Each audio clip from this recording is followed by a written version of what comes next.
Good morning guys. দেখেন এই মহিলাটাকে দেখছেন, এই মহিলাটা হ্যালো, এর জন্য আমার আজকে বার্থডে মাটি হয়ে গেল। কোনোভাবেই না। এটা আমাদের বেলডাঙ্গার বাড়ি। তো এই মহিলাটার কালকে পরীক্ষা, সে কারণে আগে আমার বার্থডের দিন আজকে যেতে হয়েছে ওকে রাখতে। সারাদিন মাটি হয়ে গেল, কিছু করার নেই।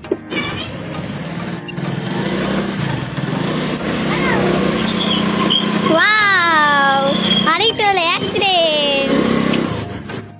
দেখতে দেখতে আমতলা পৌঁছে গেলাম। দোকানে গেলাম আমার একটু কিছু জিনিসপত্র নেওয়ার জন্য। এই মেয়েটার জন্য যত জানা গেল এইটা ফোকাস করি, এটার জন্য না,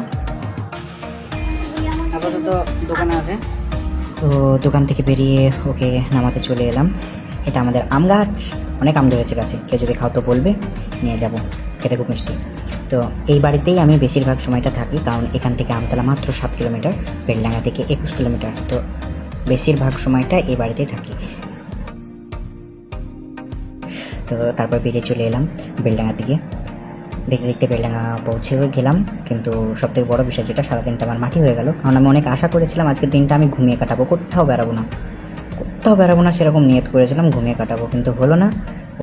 কারণ হচ্ছে ওর হঠাৎ এক্সামের নোটিশ দিয়ে দিয়েছে, আর কাল থেকে এক্সাম, তো সেই কারণে আর তোকে রাখতে গেলাম। বাড়ি ঢুকে আবার আমাকে বের হতে হচ্ছে। তো আমতলাতে আমার দোকান, আমার যেহেতু ছেলেদের দোকান, সেই কারণে আমতলা থেকে নিয়ে নিলাম দুলাভাইয়ের জন্য জামা প্যান্ট, আর বোনের জন্য কিছু বাকি ছিল, সেটা যাচ্ছে আপাতত। দেখি কোথায় যায়, একটু ময়লা আছে, তারা দুজন হচ্ছে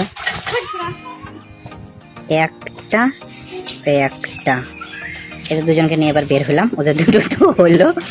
এসেছিলাম মেটোতে গিয়ে ভেতরে দেখলো জিনিসপত্র ওরা, মেয়েদের বাজার, মানে অনেকটাই লেট হবে। আমি একটু আয়না পেলাম, তাই একটু পোজ মেরে নিলাম। পোজ মারতে মারতে মনে হলো কাছেই আমার পুরাতন স্কুল, পাশেই।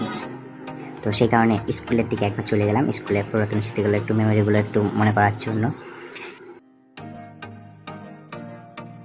এই যে গাছটা দেখতে পাচ্ছ, এখানেই আমরা এই গাছটার পিছনে ব্যাগ লুকিয়ে রাখতাম, রেখে আড্ডা মারতাম। স্কুলটা পুরো একবার ঘুরলাম, ঘোরার পরে বাড়ি চলে গেলাম। বাড়ির ভিডিও আর দিলাম না। তো সবাই ভালো থেকো, আবার দেখা হবে।